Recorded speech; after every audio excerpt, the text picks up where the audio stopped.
係咁網友嗱，大家印象中咧，俄羅斯嘅最親密嘅盟友係咪白俄羅斯啊？但呢個盧卡申科咧，琴日忽然真講一樣嘢，俄羅斯咧有啲人想吞併白俄羅斯，如果係咁咧，就可能會打仗。咁我係想將呢件事嘅來龍去脈咧，就講俾大家聽。呢個尤其是俄羅斯、白俄羅斯、盧卡申科同埋普京嘅恩怨情仇啊！究竟呢件事點解？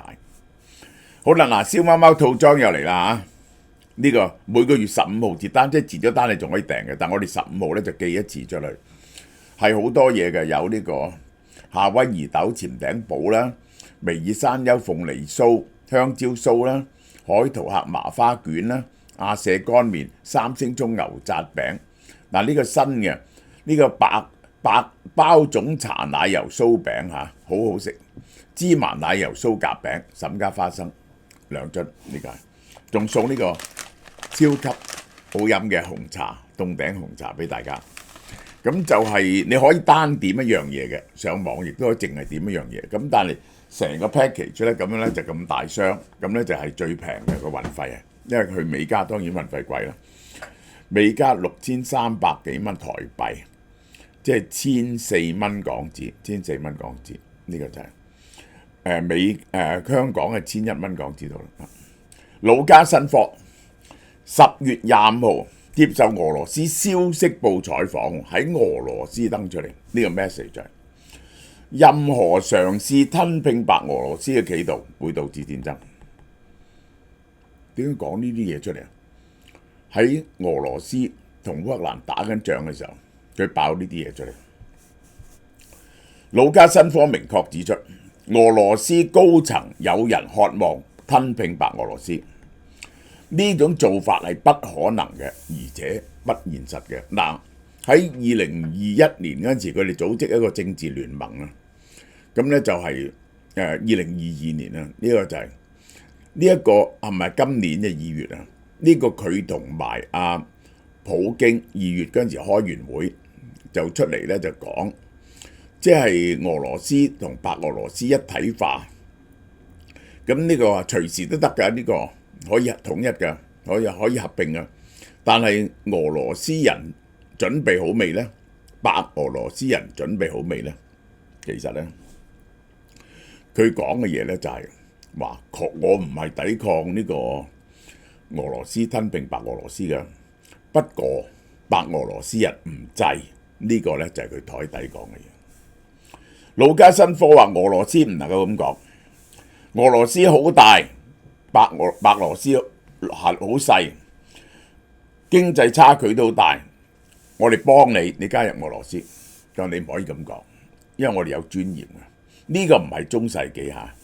而家世界已經改變，唔能夠征服土地然後跟住徵稅，咁就搞掂。因為呢，你係好難控制啲人。嗱，呢個呢就係牽涉到呢一個，其實會立即令人哋聯想到，即係俄羅斯想吞併烏克蘭嘅。其實喺呢個時候呢，佢出個難題俾普京嘅。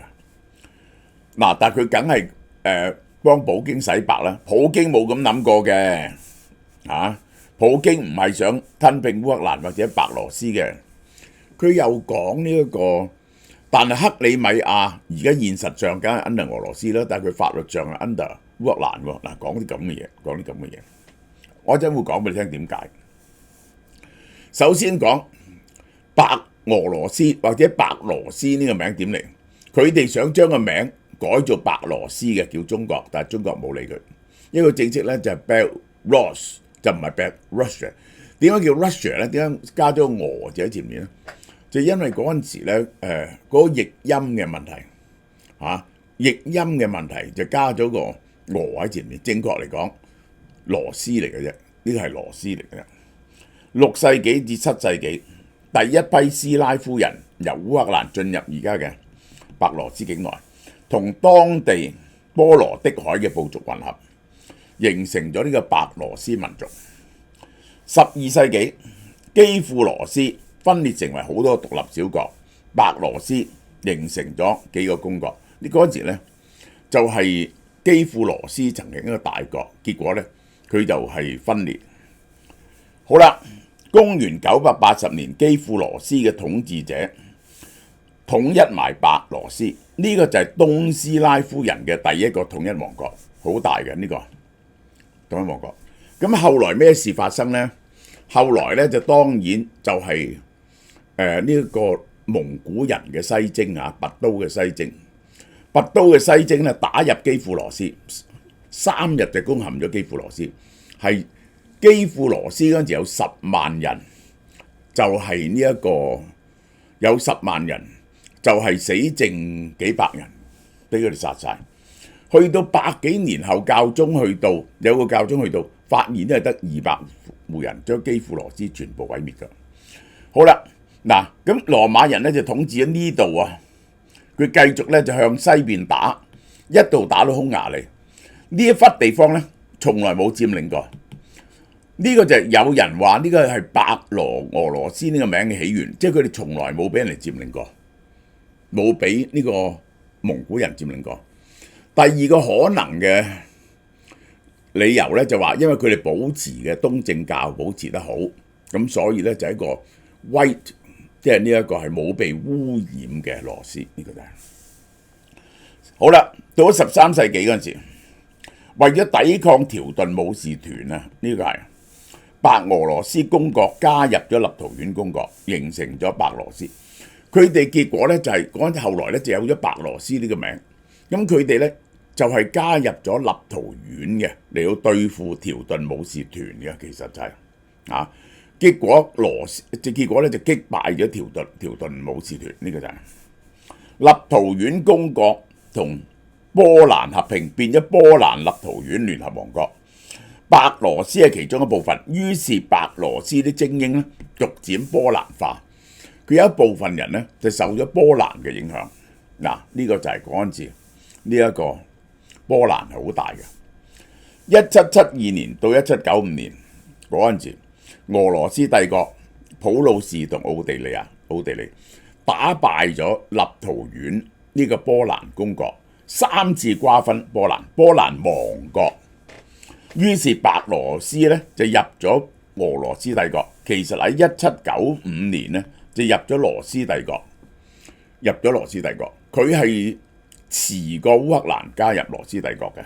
嗱，呢個就係3次 partition 啊，3次呢一個3次呢一個係瓜分。第一次呢個就係 Prussia， 呢個就係奧地利，結果俾3個國家吞晒。呢個波蘭立陶宛公國咧就唔存在。呢個就係喺呢個時候佢咧就併咗入去呢個俄羅斯帝國。1891年19世紀末年喎，白羅斯詩人啊手寫詩集提出白羅斯人嘅概念。於是有咗白羅斯民族主義嘅覺醒，佢哋係有少少唔同，因為佢哋曾經波蘭化，呢個咧亦都係有段時期咧係獨立於呢一個俄羅斯，佢哋亦都冇受過塔坦即係蒙古人嘅征服，咁佢哋其實有啲 difference 嘅。好啦，1918年嚇呢個列寧嚇同德國簽咗和約 Brest-Litovsk， 就係德國佔領咗呢度個和約，白羅斯人建立共和國。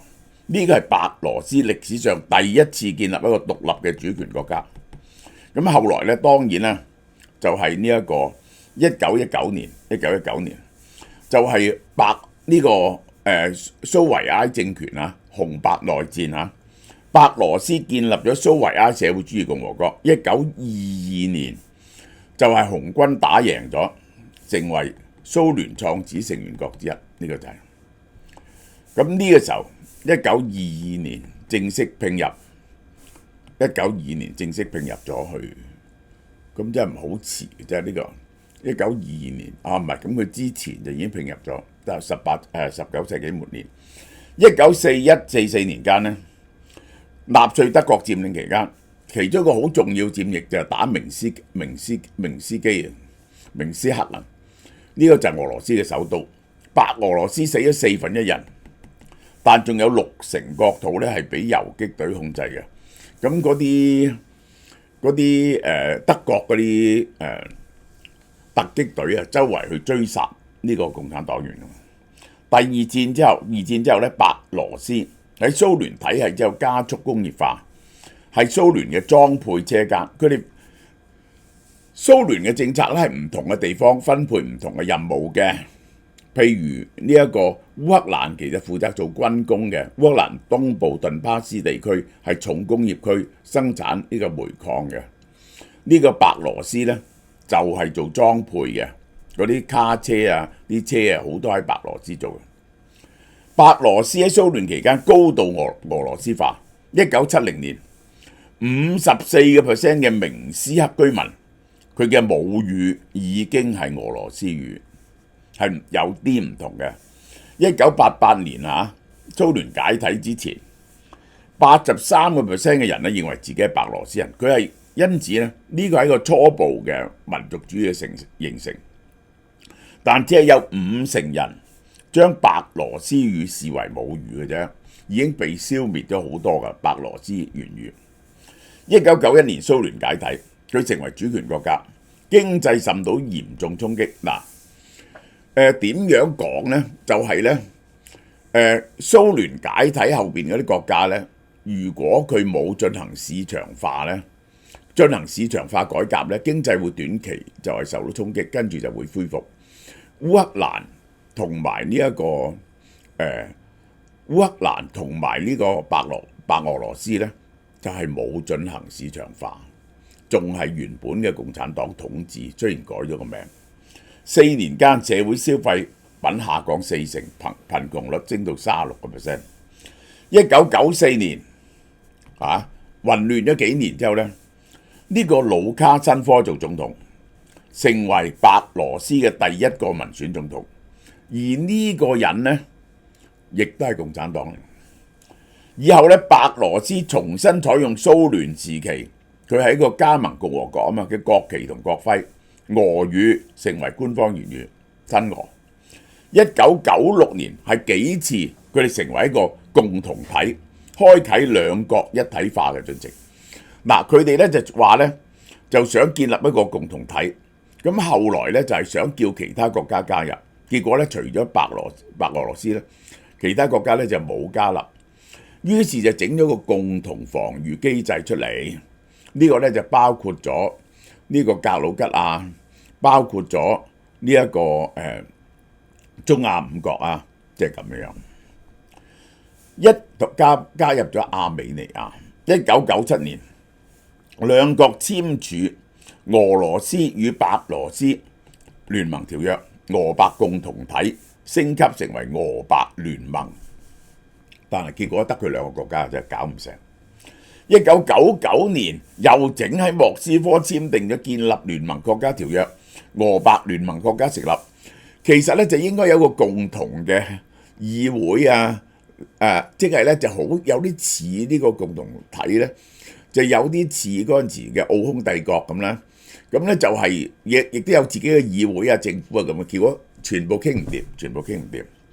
2002年，普京話要求白羅斯以一個聯邦嘅身份加入俄羅斯，盧卡申科嚴厲拒絕。有3種方法嘅。第一就係呢一個白羅斯係分為幾個州，係獨自加入羅斯，呢個一個方法。第二，佢成為一個加盟共和國 under 俄羅斯嘅主權，咁咧呢個就叫歐盟形式，呢個係歐盟形式呢個就加入俄羅斯，呢個成為一個。第三就係雙方結盟，以同等地位結盟。盧卡申科堅持白俄羅斯保持主權，唔肯採取聯邦形式或者純粹合併形式。呢個就係呢樣嘢咧拗住咗嘅。呢個係因為佢知道咧，一入咗俄羅斯，當然佢就冇咗總統地位啦。而且我亦都覺得佢有啲抵觸嘅，佢淨係心底覺得白俄羅斯人係一個獨立嘅國家嚟嘅。2021年佢仲簽署聯盟國一系列法令、聯盟國家軍事學院等，搞極都搞唔掂。好啦，嗱呢一個我講翻盧卡申科嚇，佢2025年1月26號又大選喎，喺10月23號咧，佢表示佢再次參選。1990幾年到而家，佢係選咗5次，而家咧就選第六次。盧卡申科生於白羅斯東部嘅貧窮嘅小村莊，單親媽媽撫養長大。1979年加入共產黨，原本就係共產黨，通過函授大學獲得農業工業經濟學位。1990年做白羅斯議員，反腐委員會主席，因此得到民望。呢個就係1994年，佢以80%票成為白羅斯第一個民選總統，係國際觀察員認為白羅斯唯一一次自由公平嘅選舉。跟住屆屆都係佢選，拉啲反對派操縱咗，變咗係歐洲最後一個獨裁者。2020年8月，佢以78.9% 票贏得第6次總統選舉，嗰次第6次已經。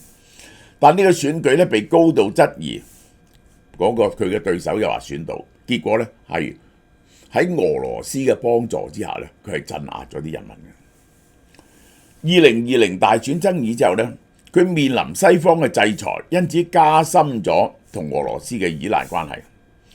69歲嘅盧卡申科已經統治咗30年，係歐洲最後嘅一個獨裁者嚇。佢再做嗱，我而家講緊。白羅斯而家嘅問題喺邊度咧？白羅斯喺呢度，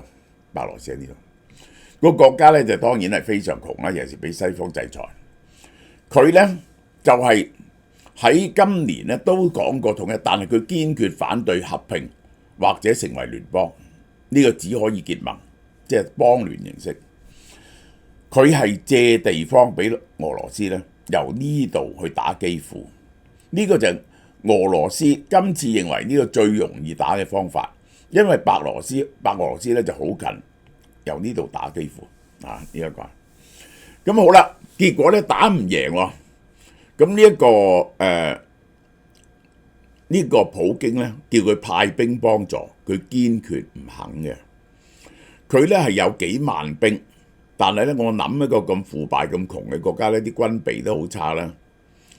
如果佢一幫手打呢個烏克蘭咧，固然同西方嘅關係就更加惡劣，唔使傾啦。咁本來都惡劣，但佢嘅軍隊咧就會俾俄羅斯控制咗。佢其實咧唔單止係驚西方，亦都驚俄羅斯咧就係吞併佢喎。佢堅決拒絕派兵幫呢個俄羅斯，雖然喺國際上佢不停支援俄羅斯。嗱，呢個幾個加盟共和國咧，俾人哋鬧嘅，就係咧包括咗白俄羅斯、哥薩克。當日哥薩克發生暴亂咧，哈薩克，普京救過佢，但係而家咧普京咧就而家佢咧唔肯支持普京喺呢個俄烏戰爭度。亞美尼亞又唔承認呢個唔退出俄羅斯嗰個保衛聯盟，仲有塞爾維亞咧都走出嚟，今次咧金磚國家會議咧都唔肯去，成個俄羅斯體系咧係瓦解嘅。咁好啦，佢咧又唔聽話，唔肯打，因為咧一打咧固然係個後果好嚴重嚇，而且佢啲軍隊好差，佢都唔知道。如果一打引起波蘭幫手咁點咧？佢就好驚波蘭乘機喐咗佢嘅。所以咧，佢要求普京派啲核彈，擺咗啲戰術核彈喺佢嗰度。好啦，我而家講咁，普京咧要吞併一部分烏克蘭。如果吞併烏克蘭唔成功咧，我即刻明白喎。今年2月，普京如果將白俄羅斯吞併入去俄羅斯，係唔係都係一個偉大嘅成就咧？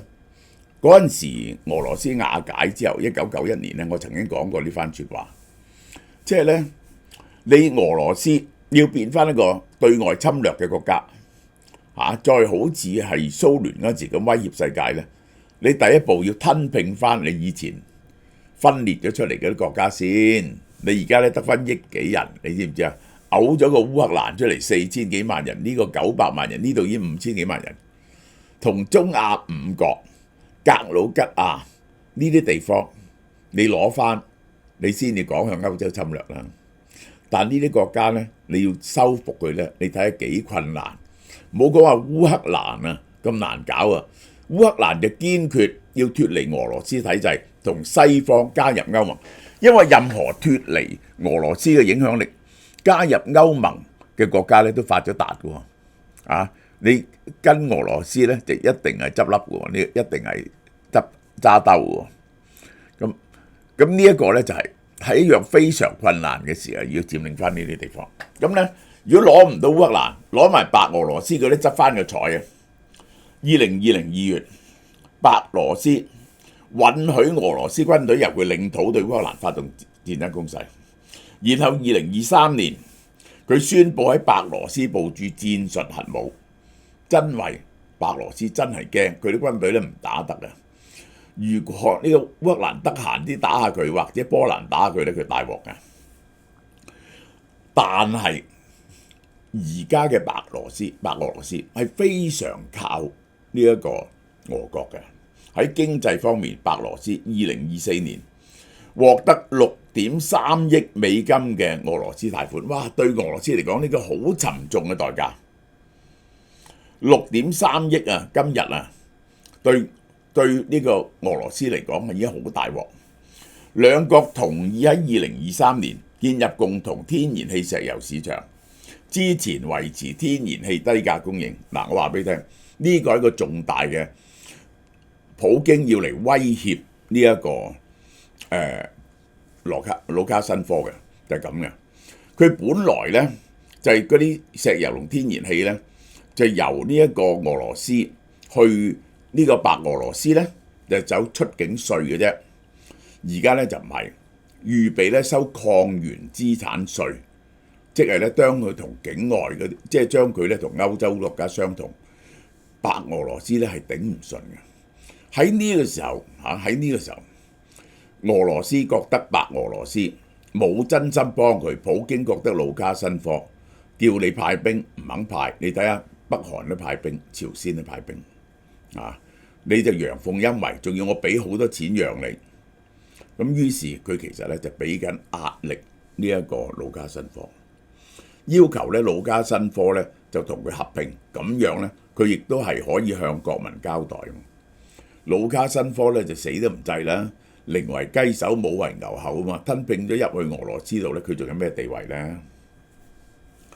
據俄羅斯駐白嘅大使話，俄羅斯每年要援助40至45億美金，而家要減少啲援助，威脅佢，要佢贊成某種情況嘅合併，等普京贏。但係盧卡申科呢，就喺度誓死反對，而公開講出嚟，因為佢覺得俄羅斯短期內咧係吹佢唔脹嘅。OK， 大家知道咧，我哋嘅潤腸咧就最好食嘅。咁而家咧就本來咧就係每2盒就送一個無腳中國冬菇110幾斤，而家咧我決定增加，你可以揀送呢樣嘢。呢樣嘢係乜嘢咧？好有益嘅，韓國 FormBio 雙重免疫益生菌配方，呢個係呢個係30包一盒，雙重免疫益生菌係賣緊200幾蚊嘅，而家咧你買2盒就送1盒俾你，200幾蚊，呢個就係佢有17種益生菌嘅，11種乳酸菌，4種雙歧桿菌，嗜熱鏈球菌、乳酸乳球菌，男女老幼都可以服用。BB 小朋友食一半，而最重要嘅呢間公司嘅 FormBio 嘅益生菌咧，係用 SP Complex Coating， 係複合塗膜保護益生菌，耐酸性強，可以穿過胃酸同膽汁，每包確保係有20億嘅 SFP 益生菌穿過胃部到小腸中性環境嗰度吸收嘅，呢個就係呢個好重要，呢個益生菌係咁啊，仲有啦，買3盒總入臘腸依然係繼續，但係咧以前咧就用低價，而家咧我就任你揀，你可以揀鵝潤腸，唔係用低價。